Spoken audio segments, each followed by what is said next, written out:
Bom dia, meus amados irmãos, a graça e a paz do nosso bondoso Deus e o amor do nosso Senhor e Salvador Jesus Cristo esteja em cada um de nós. Hoje, segunda-feira, nós vamos continuar a nossa lição. Começamos ontem, né? A lição que fala da decisão dos líderes religiosos. Eles decidiram, depois da ressurreição de Lázaro, matar Jesus Cristo definitivamente, né? Ontem, na lição de ontem, a última pergunta, o sumo sacerdote, tomando a palavra, disse: olha, nós temos que matar esse homem aí, porque senão os romanos vão vir contra a gente, vão tirar a nossa posição, o nosso lugar, e vão tomar a nossa nação, né? Eles se achavam donos da nação. E na pergunta de hoje, a terceira pergunta da nossa lição, nos traz aqui o seguinte questionamento: com que arrogância falava o sumo sacerdote Caifás? João capítulo 11, versículo 49 diz assim: então um deles, ou seja, o maior de todos eles, né, chamado Caifás, que naquele ano era sumo sacerdote, tomou a palavra e disse: nada sabeis.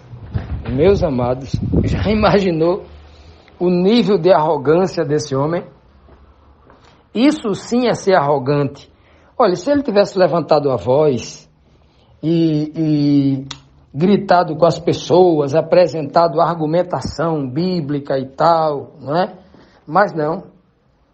Arrogância é isso. Quando o homem diz assim: eu sei e vocês não sabem. Isso é arrogância. É você realmente fazer o que Caifás estava fazendo ali. Ele era o sumo sacerdote. Veja o que um título pode causar na cabeça de uma pessoa. A palavra sumo sacerdote quer dizer que ele é o topo, o maior, né? Não dizem que, por exemplo, o Papa, né, da Igreja Católica não é o sumo pontífice, ou seja, a ponte máxima. O sumo pontífice quer dizer a ponte máxima, ou seja, ninguém chega a Deus a não ser através dessa ponte, que é o Papa, que está sobre o abismo. Já não é mais Cristo que é a ponte máxima, e sim o Papa, né? Então, veja o que é arrogância quando o homem chega no poder, senta num trono, né? Como é que ele se acha?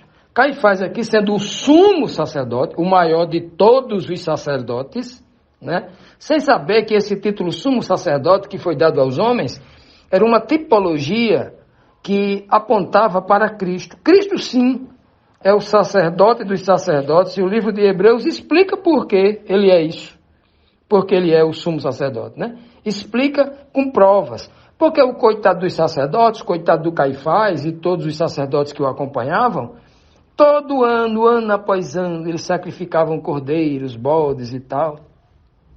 Sacrificando todo ano, toda festa, todo dia tinha esse sacrifício, e eles nunca resolveram o problema do pecado. Aí Jesus Cristo entrou só uma vez, com a sua própria vida, com o seu próprio sangue, resolveu o problema. Resolveu tanto que a morte dele rasgou o véu do templo do alto a baixo, ou seja, do alto, do céu para a terra. Deus rasgou.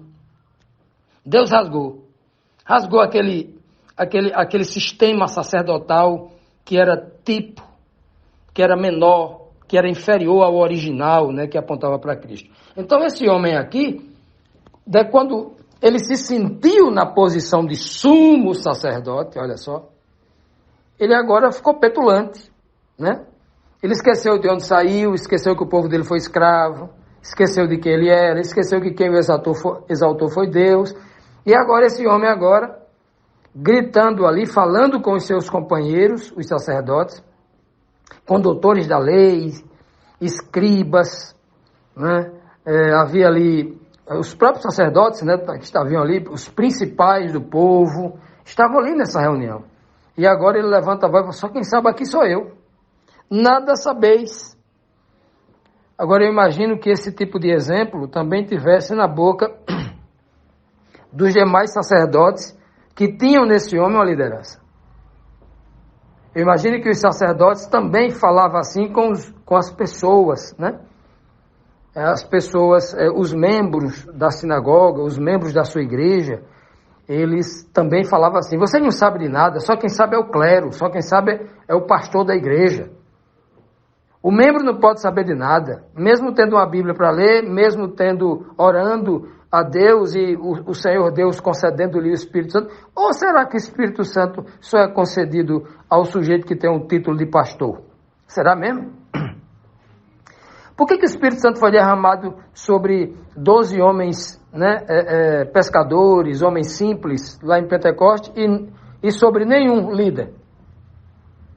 Realmente, né, vejam que eles estão completamente equivocados, né, assim como muita gente hoje também está completamente equivocada por não entender esses princípios, né, muito claros nas Escrituras Sagradas. Então Caifás ali, né, se levantou ali naquela reunião cheio, né, de arrogância, de petulância, disse assim: olha, vocês não sabem de nada.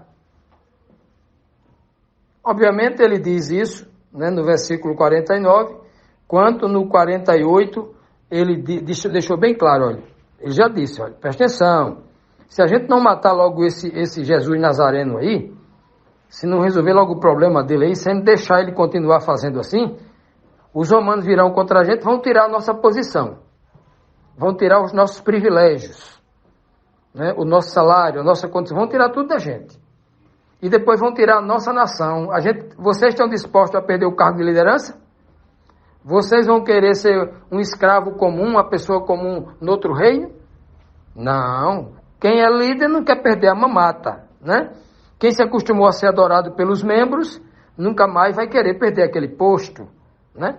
Então, ó, é perigoso, né? Ele começa a preparar e depois diz assim: vocês não sabem de nada. Eu sei das coisas. Eu sou o sumo sacerdote, eu converso com Deus, ou então eu converso com a liderança romana, eu sei o que está acontecendo, eu sei o que vai acontecer, confie em mim, olhe para mim. Era mais ou menos isso o que eu entendo que estava implícito aqui nessa fala de Caifás, né?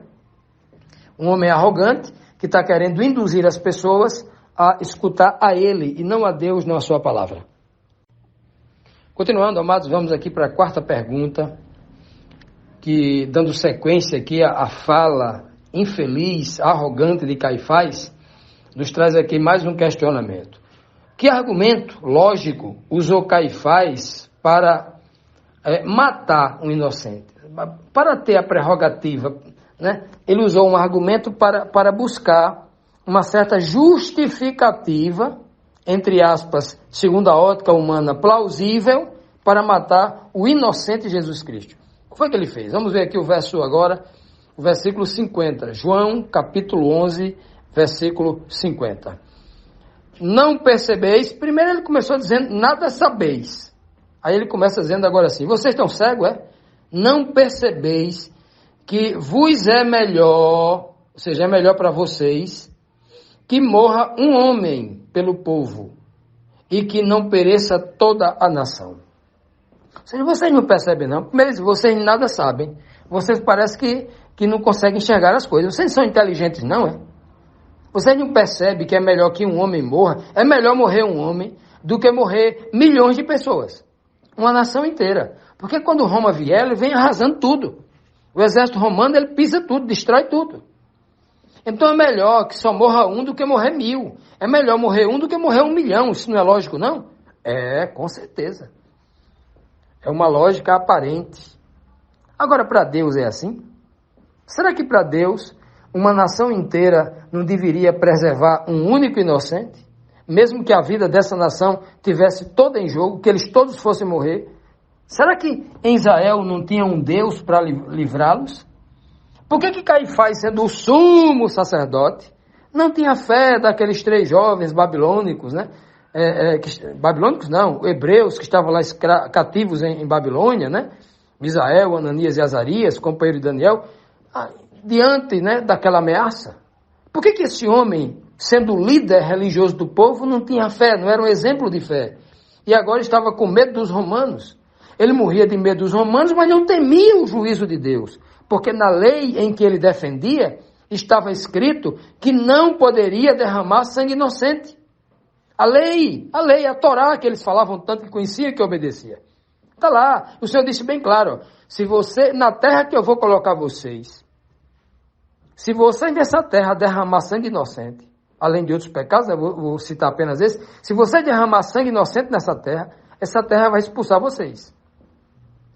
É por isso que o povo de Israel sempre vivia sendo expulso, porque pessoas humildes e simples, quando atingiam o poder, quando recebiam um cargo de pastor, de presidente, de sumo sacerdote, de doutor da lei, de escriba, de fariseu, essas pessoas parecem, como diz um ditado popular, parece que tem um rei na barriga, um rei ditador cego na barriga, um rei violento, que agora esqueceram a lei do Senhor, que não podem, em hipótese alguma, derramar um sangue inocente. E qual foi o pecado que Cristo cometeu? Cristo bateu na cara de alguém, Cristo assassinou alguém, Cristo roubou alguém, Cristo falou alguma mentira. Jesus, porventura, transgrediu alguma lei de César ou alguma lei do Sinédrio? Alguma lei civil do povo de Israel, que a lei civil do povo de Israel era uma lei que estava baseada na Torá, nas Escrituras Sagradas? Nenhuma.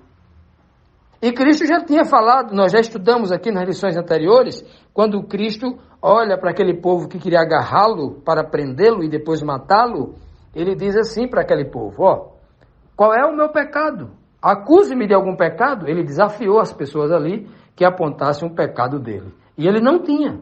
Se ele não tinha cometido nenhum crime, nenhum pecado segundo a lei de Moisés, que eles sempre traziam à tona, por que então que agora Caifás está dizendo que é melhor que um homem morra? Amados, Caifás, quando abriu a boca aqui, estava cometendo a tamanha injustiça. Agora, sem saber, ele abriu a boca, estava profetizando algo que estava escrito, né, na profecia, estava profetizando algo, mas para o mal dele. Ele estava dizendo uma verdade sem ter a noção do que estava dizendo. Estava possuído, né? Porque é verdade, ele falou uma verdade grande. No caso dele, ele estava querendo se livrar de Jesus. No caso, colocando esta frase da maneira correta, profética, é melhor sim que Jesus Cristo, o único homem sem pecado que poderia morrer para salvar, era melhor sim, é melhor para nós que Cristo tivesse morrido, né? Se Cristo não tivesse morrido, nenhum de nós teríamos os nossos pecados expiados, a nossa dívida sanada, a nossa culpa apagada, se não fosse pela morte de Cristo. Então é muito melhor que Cristo morresse, e o Pai sabia disso.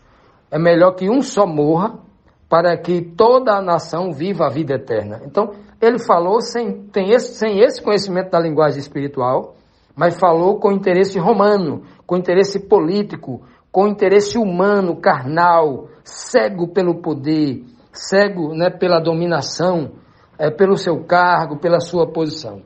Então é verdade que é muito melhor, se Cristo não morresse, toda a nação, todo ser humano no planeta estaria também condenado à morte, porque se não pagasse a sua culpa, se não pagasse a sua dívida, não teria como viver eternamente.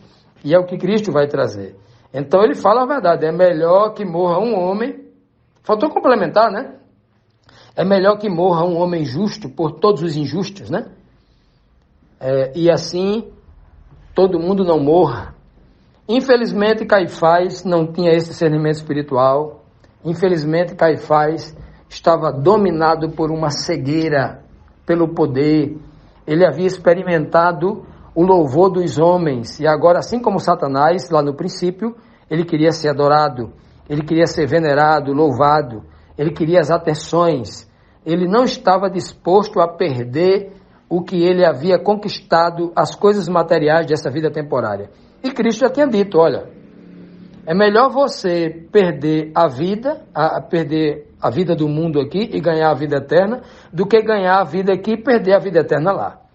Mas Caifás não acreditaria em Jesus Cristo, porque a maioria dos religiosos de ontem e de hoje, eles entendem que a sua vida abundante é aqui nesta terra.